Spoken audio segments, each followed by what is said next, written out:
Engkau pada siang sore hari ini Tuhan. Engkau Allah yang kudus, Engkau Allah yang suci, luar biasa. Oleh sebab itu kami datang kepada Engkau Tuhan Yesus. Kami bersyukur, berterima kasih semua kasih sayang di dalam hidup kami Tuhan.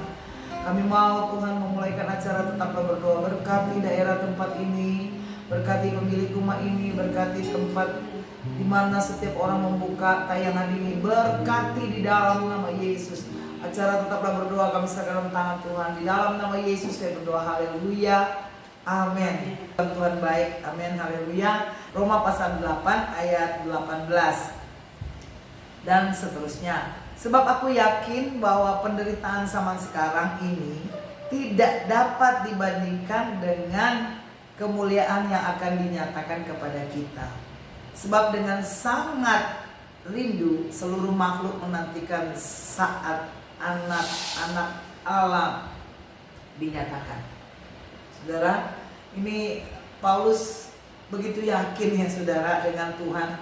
Paulus itu begitu melekat dengan Tuhan sampai kata-katanya mempengaruhi kita saudara. Dan itu jelas kok saudara ya. Paulus yakin bahwa penderitaan zaman sekarang, baik yang sekarang zaman Paulus hidup dan sekarang ketika kita membaca Alkitab ini, yang masih tinggal di dunia ini maksudnya ya kan, tidak dapat dibandingkan dengan kemuliaan yang akan dinyatakan. Artinya perbedaannya setinggi langit dari bumi.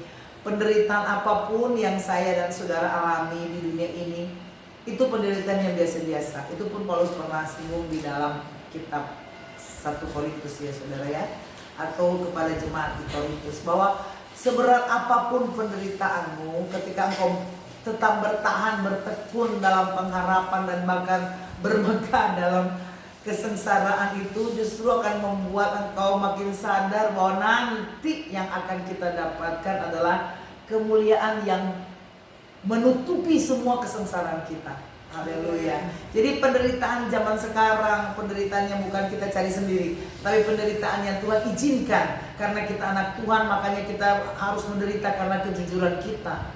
Kita menderita diolok karena kita percaya Yesus. Kita juga mengalami tidak enak daging kita karena kita lebih memilih peraturan dan perintah Yesus, firman Tuhan. Sehingga penderitaan demi penderitaan yang kita akan alami itu tidak akan sebanding saudara dengan kemuliaan di sorga, dengan hidup yang kekal. Di dunia ini kau hanya hidup berapa tahun sih? Kalaupun kita kuat 70 tahun. Nah 70 tahun dibandingkan dengan kekekalan jauh sekali. Kalau zaman dulu perjanjian lama orang masih bisa hidup 800 tahun, 900-an tahun gitu ya saudara ya. Nah manusia sekarang 70-an tahun. Nah itu pun gak sebanding kan dengan orang zaman dulu hidup 800-an tahun. Nah ini kekekalan, itu artinya kemuliaan yang Tuhan berikan, dan juga hadiah-hadiah, karunia-karunia yang Tuhan berikan, dan semua kebaikan surgawi ada yang kita akan alami itu. Semua tertutup dan dilupakan penderitaan itu karena semua yang kita alami itu yang begitu indah saudara. Jadi kalau saudara masih ada penderitaan sekarang, tenang aja saudara. Baca baik-baik Alkitab ini, pelajari Alkitab ini baik-baik ya, untuk kita sadari bahwa penderitaan zaman ini akan kita lewati tertutup dengan kemuliaan yang memenuhi semua hidup kita. Haleluya. Sebab dengan sangat rindu, ada kerinduan ya, seluruh makhluk menantikan saat anak-anak Allah dinyatakan, yaitu kedatangan Yesus kembali. Ketika Yesus datang kembali, dia mengangkat kita. Kita dapat mahkota kemuliaan, kita mendapatkan kehidupan yang kekal, kita memerintah dengan dia ya saudara ya, di Yerusalem baru. Dan ada 1000 tahun juga yang bagaimana orang pilihan Tuhan, orang yang diselamatkan dalam kebangkitan pertama karena percaya pada Yesus itu bisa memerintah bersama dengan Tuhan. Inilah yang kita nantikan saudara. Jadi kalau saudara misalnya dalam masalah, penderitaan, dalam proses, ingatlah akan ada satu hari yang menyenangkan buat kita. Allah memang turut bekerja dalam segala hal, mendatangkan kebaikan di dunia ini. Tetapi kebaikan yang kita alami sekarang dan kita pun masih ada kebahagiaan, itu tidak sebanding juga dengan kebahagiaan dari Tuhan. Ya contohnya di keluarga ini kan, jawaban doa ya oke, mereka bergumul dan terjadilah ada jawaban doa buat keluarga ini dan keluarga besarnya. Dalam hal jawaban doa, ya kan, senang gitu. Tapi tidak sebanding juga dengan kesenangan sukacita ilahi yang Tuhan berikan. Nah kita setelah senang, lama-lama biasa juga kan, normal lagi. Kemudian nanti juga ada sukacita, misalnya ada apalagi sukacita yang luar biasa, itu pun akan berganti-ganti dengan duka cita atau dengan masalah ada yang datang kembali, ada hal-hal yang datang menggirangkan dan kemudian berganti-ganti. Tapi di sorga mulia, kenyataannya bahwa kerinduan kita untuk bisa bahagia selamanya cuma ada di sorga, saudara. Amin. Dan semua makhluk menantikan anak-anak Allah dinyatakan. Artinya dinyatakan bahwa engkau anak Allah dan kau layak memiliki kerajaan sorga.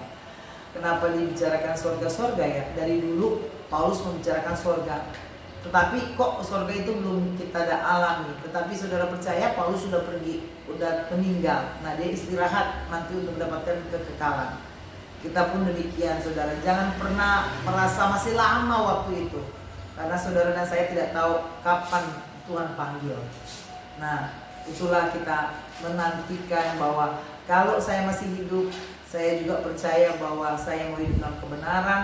Kalau Tuhan izinkan semua sesuatu terjadi dalam hidup saya sudah mewarisi kerajaan Allah dan saya pasti mendapatkan penyataan-penyataan kuasa ilahi itu menjadi anak Allah. Tuhan Yesus berkati kita saudara. Jadi bekali otak kita, perlengkapi otak kita, pikiran kita bahwa kemuliaan Tuhan itu jauh lebih indah, menutupi semua penderitaan kita sekarang. Haleluya. Yang penting tetap di dalam Tuhan. Amin.